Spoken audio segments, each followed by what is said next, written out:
仔人人都爱，但是呢，今天11节的感动时刻要介绍这个公仔很有客家味，只是提到了公仔要讨喜，要融合客家文化，到底是一个什么样的设计呢？这是设计师胡琼之希望让小朋友更了解客家，所以设计了所谓的应景系列的不倒翁公仔，不但是象征客家人打不倒，还融合了义民记、客家同花、客家汤圆，非常有客家特色。这一只是小狮王，这一只是义民爷，然后这一只是圆滚滚。超级 Q 版的客家公仔，每一只都有可爱的名字，也有故事。像是这个同花小弟就叫做通你光，然后就是我们客家话说通你公，对，跟你讲，然后所以它有象征恋爱的感觉。竹东有汤圆节，所以这一只名叫圆滚滚的公仔娃娃，头顶汤圆，非常应景。这些客家公仔都是客家人胡琼之跟朋友一起设计的，可以让年轻人更了解自己的文化，因为我们把它做成 Q 版的形象的话，我觉得接受度会比较高。那小朋友可能看到这些意象的时候，他会觉得，这是什么？然后很好奇，那我们就可以对他说故事。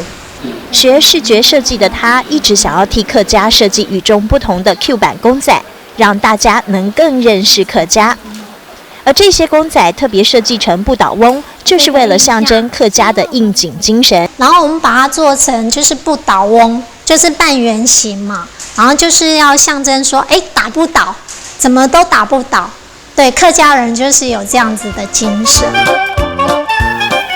还有擂茶也可以是创作元素，打扮成店小二，强调以客为尊。采茶的时候常常哼哼唱唱的山歌大婶很豪迈，还有义民记常常看到的大猪公都很有趣。它名字也很可爱，我很喜欢，叫做神猪阿特。为什么叫阿特？是因为它特等嘛，特等奖，所以它叫阿特哦。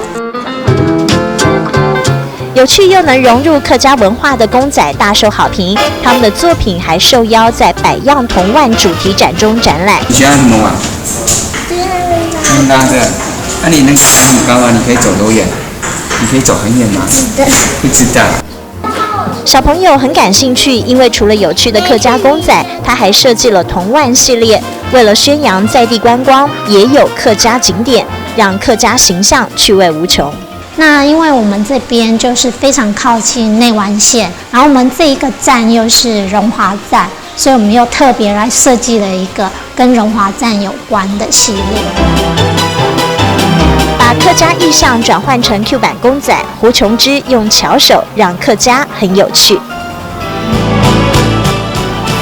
擂茶店小二热情来招呼，汤圆胖嘟嘟过节很对味，还有同花小弟帮衬，满桌的公仔诉说属于客庄的故事，全是不倒应景的感动时刻。